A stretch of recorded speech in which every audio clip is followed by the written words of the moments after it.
시청자 여러분, 안녕하십니까? 생명의 길의 이성필 목사입니다.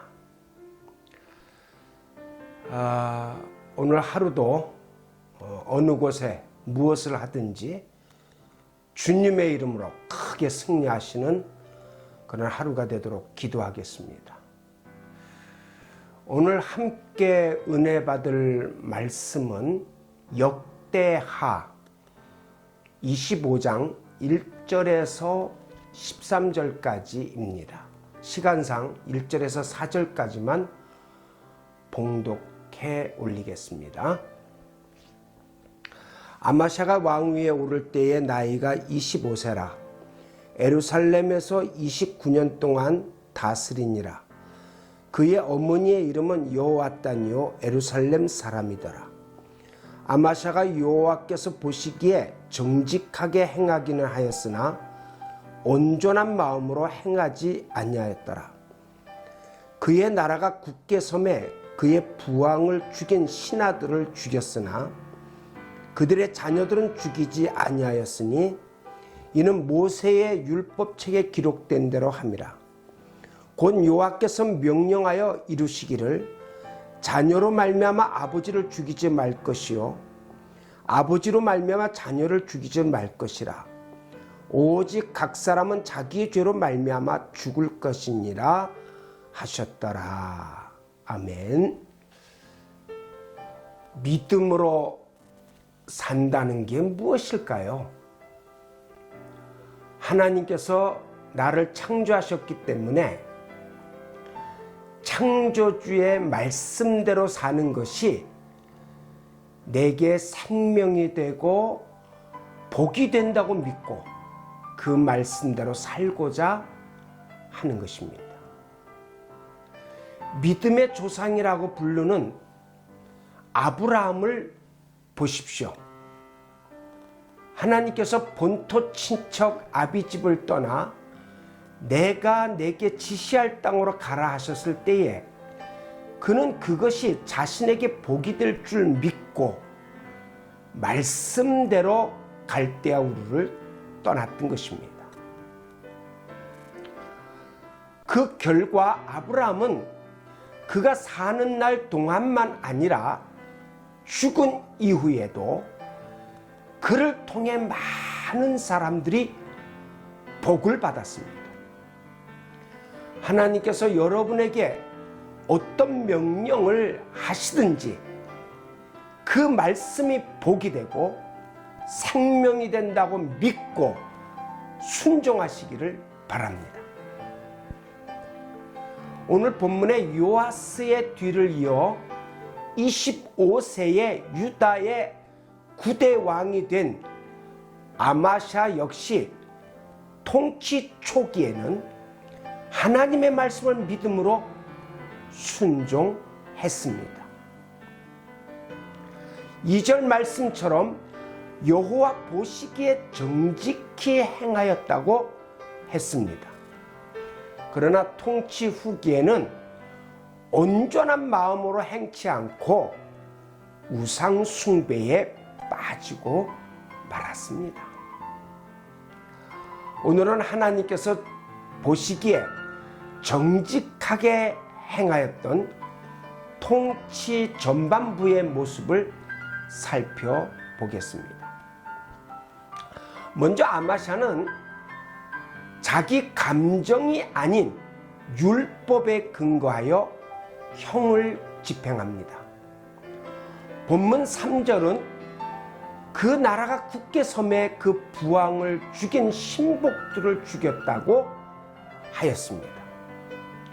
그 부왕이란 아마샤의 부친 요아스로서 아람과의 전쟁에서 크게 상한 상태에서 그의 신복들에 의해 쳐 죽임을 당했던 것입니다.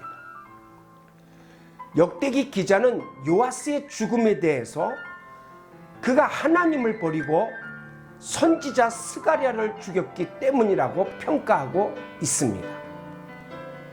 하지만 비록 하나님의 징계로 죽었다 하나 아들인 아마샤의 입장에서는 그 부친을 죽인 자들을 용납할 수가 없었던 것입니다. 그러나 모반 세력이 강했기 때문에 당장에 처단하지는 못하다가 왕권이 강화된 이후에 그들의 죄를 물어 사형에 처했던 것입니다. 그런데 4절은 아마샤 왕이 그 신복들의 자녀는 죽이지 않았다고 말하고 있습니다.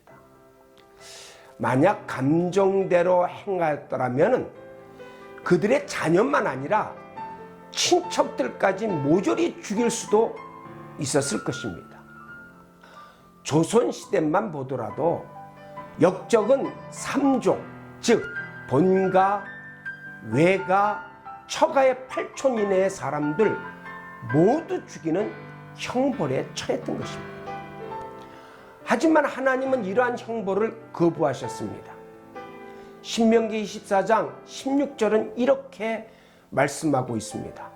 아비는 그 자식들을 인하여 죽임을 당치 않을 것이요 자식들은 그 아비를 인하여 죽임을 당치 아니할 것이라. 각 사람은 자기 죄의 죽임을 당할 것이니라.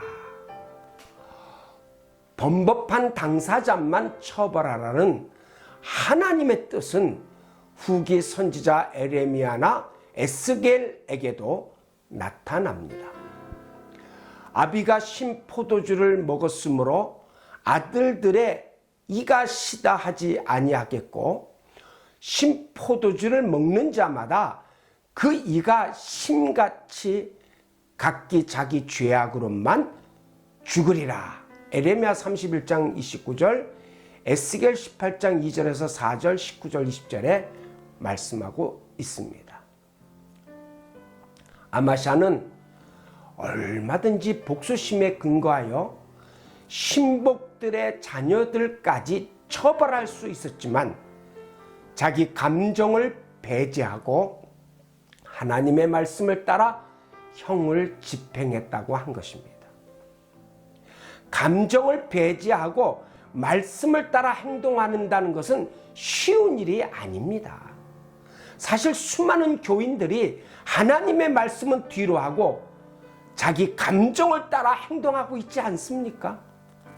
하나님은 우리의 감정이 아닌 하나님의 말씀에 근거하여 행동하기를 원하고 계십니다.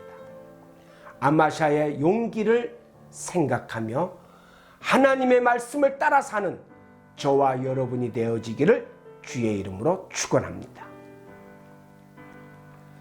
그 다음에 아마샤는 하나님의 뜻을 따라 전쟁을 하게 됩니다.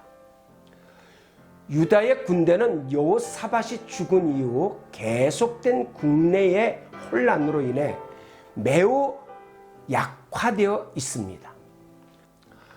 아사의 군대가 58만 명이고 여호사밧 군대가 116만 명인데 비해 아마샤의 군대가 30만 명에 불과한 것을 보면 유다의 군대가 얼마나 약화되어 있는지를 알 수가 있습니다.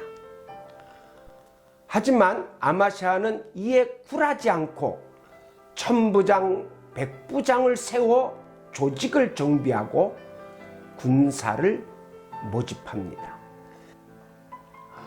그리고 에돔을 공격하겠다는 목표를 세우고 은 100달란트를 모아 북이스라엘의 군사들을 값을 내주었습니다. 근데 어떤 하나님의 사람이 아마샤에게 이르러 하나님께서 함께하지 아니하시는 이스라엘의 군대와 함께 출정하는 것을 만류하게 됩니다. 그는 만약 아마샤가 고집하여 그들과 함께 한다면 하나님께서 아마샤로 하여금 전쟁에 패배케 하실 것이라고 했습니다. 이미 은 100달란트를 지불한 아마샤로서는 난감한 일이었습니다. 무게로 계산하면 무려 3.4톤에 해당되는 엄청난 돈을 용병들에게 지불하였는데 그냥 돌려보낸다면 너무나 아까운 데다가 계획도 차질을 빚을 수 있기 때문입니다. 그렇다고 하나님의 뜻을 거역할 수 없는 일이기에 난감했던 것입니다. 그러나 아마샤는 용기를 내어 손실과 실패에 대한 염려를 꺾고 하나님의 뜻에 순종하여 이스라엘 용병들을 돌려보냅니다. 물론 그들은 노하여 행패를 부렸지만 아마샤는 믿음으로 결정한 것을 번복하지 않았던 것입니다. 이렇게 하여 유다 군대 단독으로 세일 자손과 전쟁을 하게 되었는데 하나님의 도우심 가운데 적군을 2만 명이나 죽이고 전리품을 취하는데 대승을 거두게 되는 것입니다. 오늘도 눈앞의 손실 때문에 하나님의 뜻을 거역하는 사람들이 많이 있습니다. 여러분은 아마샤가 그러했던 것처럼 하나님을 신뢰하여 하나님의 뜻에 순종하시지 않으시겠습니까? 그것이 여러분에게 큰 복이 될 줄로 믿습니다. 아멘. 시청해 주셔서 감사합니다.